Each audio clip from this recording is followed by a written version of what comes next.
नमस्कार। आज हम सामाजिक अध्ययन शिक्षण विषय के अंतर्गत पाठ्य योजना निर्माण के विभिन्न उपागम different approaches of lesson plan design के अंतर्गत हर्बर्ट उपागम जो कि विषय वस्तु पर आधारित है उपागम है, जिसे हम बोलते हैं विषय वस्तु पर आधारित उपागम, हर्बर्टियन अप्रोच, कंटेंट बेस्ड अप्रोच भी बोलते हैं, उसका अध्ययन करेंगे।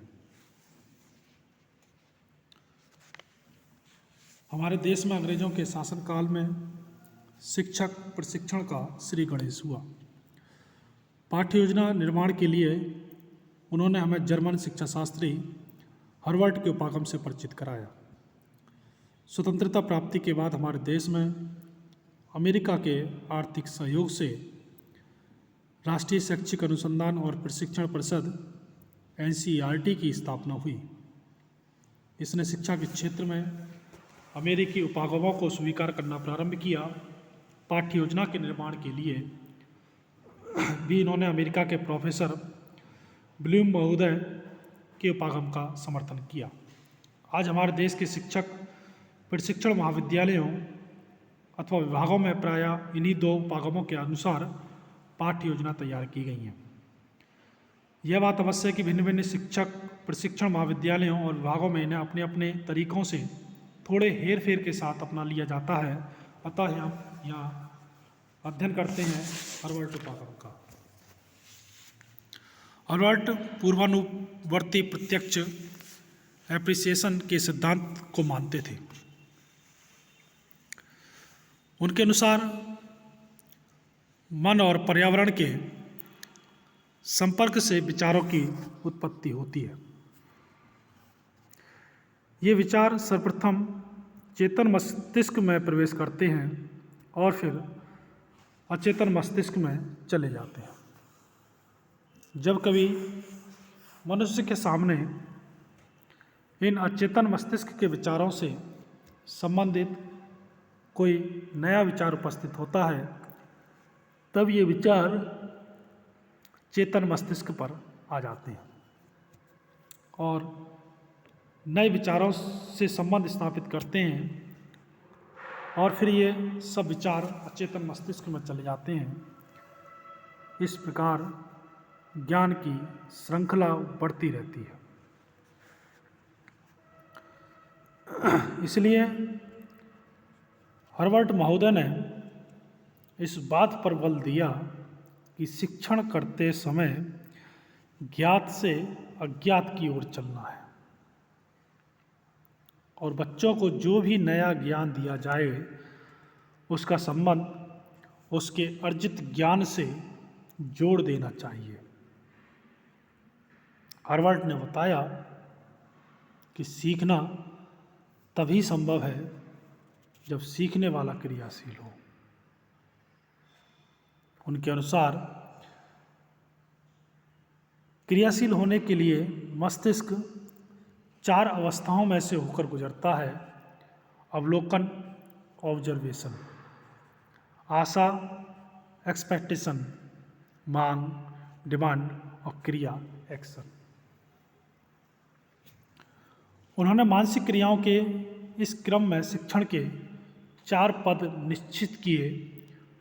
वो हैं स्पष्टता, क्लियरनेस, संबंध, एसोसिएशन, व्यवस्था, सिस्टम और व्यवहारिक प्रयोग, मेथड।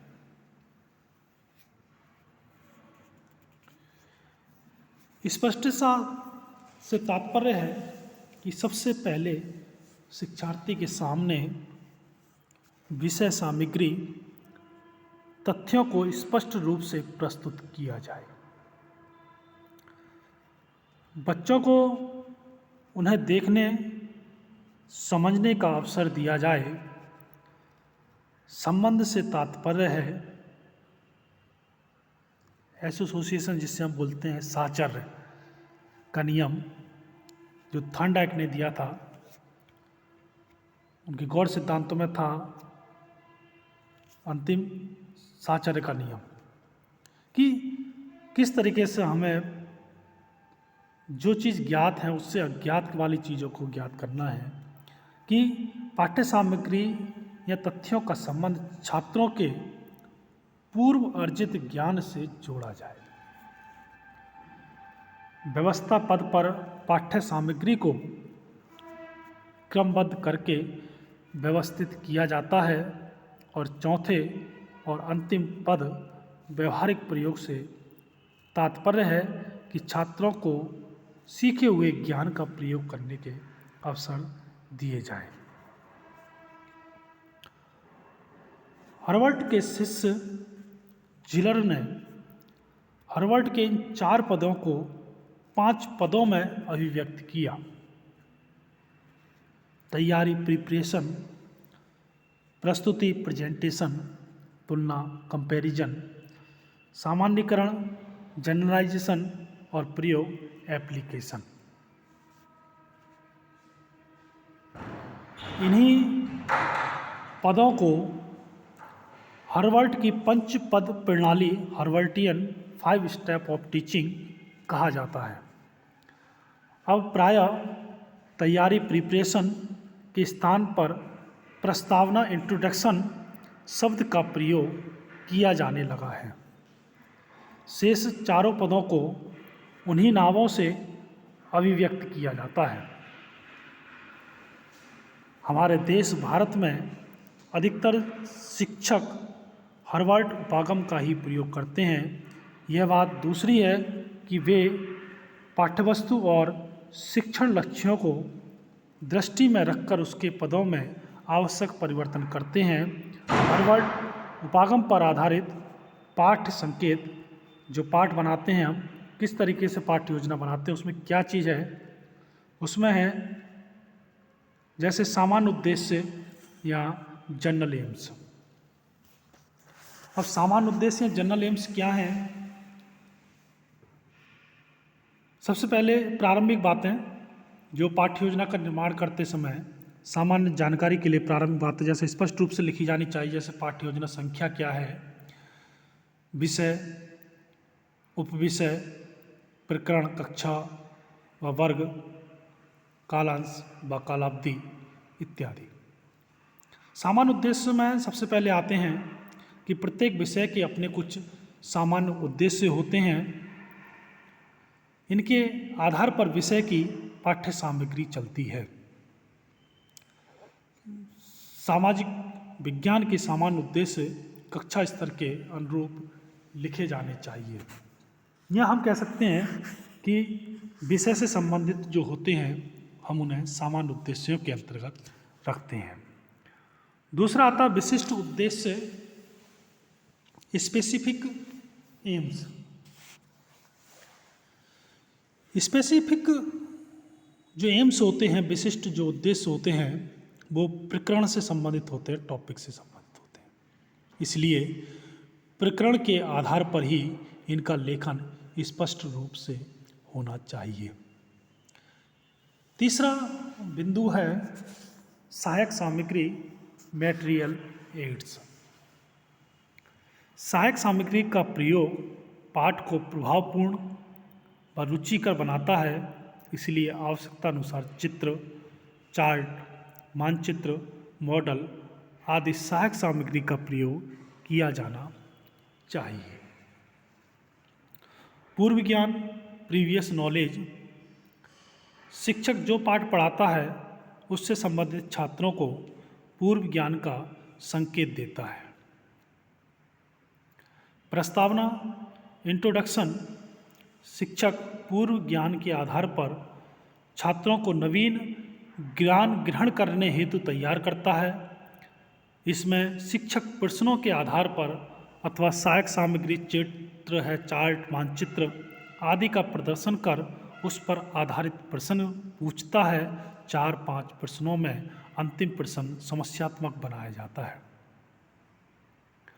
उद्देश्य कथन, स्टेटमेंट ऑफ एम।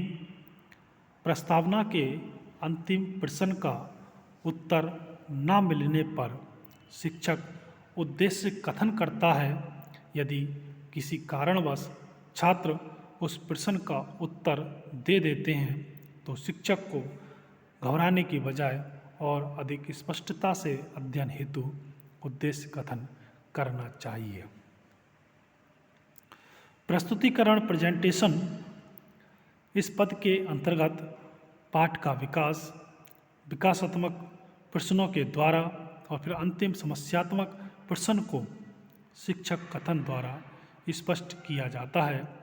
पाठ के विकास में और शिक्षक कथन में आवश्यकता अनुसार सहायक सामग्री, चित्र, चार्ट, मॉडल आदि का प्रयोग कर शिक्षक कथन को प्रभावशाली बनाता है और उत्तर को सुगमता से स्पष्ट करता है। बोध प्रश्न, ये प्रश्न यह जानने के लिए पूछे जाते हैं कि छात्रों ने शिक्षक द्वारा प्रदत्त ज्ञान की सीमा तक ग्रहण किया है और इससे शिक्षक को पता चलता है कि छात्रों ने कितना सीखा है। श्यामपट्ट सारांश, ब्लैक बोर्ड समरी। श्यामपट्ट सारांश संक्षिप्त रूप में पाठ के अंत में लिखा जाना चाहिए। कुछ विद्वान पाठ के विकास के साथ साथ श्यामपट्ट कार्य को सारांश के रूप में प्रस्तुत करते हैं। किसी रूप में भी लिखें, लेकिन यह उपयोगी और प्रमुख ज्ञान है जो शिक्षक द्वारा छात्रों को संक्षिप्त में दिया जाता है। कक्षा कार्य एवं पर्यवेक्षण, writing work, written work and supervision. इसके अंतर्गत छात्र अपनी अभ्यास पुस्तिकाओं में श्यामपट्ट पर लिखित सारांश को लिखते हैं और अध्यापक उनका पर्यवेक्षण करते हैं। पुनरावृत्ति प्रश्न इस पद के अंतर्गत शिक्षक मुख्य बिंदुओं के आधार पर कुछ प्रश्न 5 या 6 प्रश्न करता है। इनके माध्यम से शिक्षक पठित विषय वस्तु को दोहराता है। इससे पता चलता है कि शिक्षक अपने शिक्षण में कहाँ तक सफल हुआ है और साथ ही ये भी पता चलता है कि छात्रों ने कितना सीखा है। गृह कार्य, इस पद के अंतर्गत छात्रों को घर से करके लाने के लिए कार्य दिवस दिया जाता है। यह कार्य वस्तुनिष्ठ रूप में, लघु उत्तरी के रूप में, रचनात्मक रूप में, मॉडल, चार्ट, मानचित्र आदि निर्माण और निबंधात्मक रूप में प्रश्न भी हो सकते हैं। अब देखते हैं हर्बर्टसन पाठ्य योजना का प्रारूप क्या है। ये प्रारूप है जिसमें दिनांक और ये सारी ब्लैक बोर्ड एंट्रीज हैं। उसके बाद में शिक्षण बिंदु है, शिक्षक क्रियाएं हैं और छात्र क्रियाएं हैं, परावर्ती प्रश्न है, श्यामपट्ट कार्य, कक्षा कार्य व पर्यवेक्षण कार्य और गृह कार्य। इस तरीके से ये था हर्बर्टसन अप्रोच। धन्यवाद।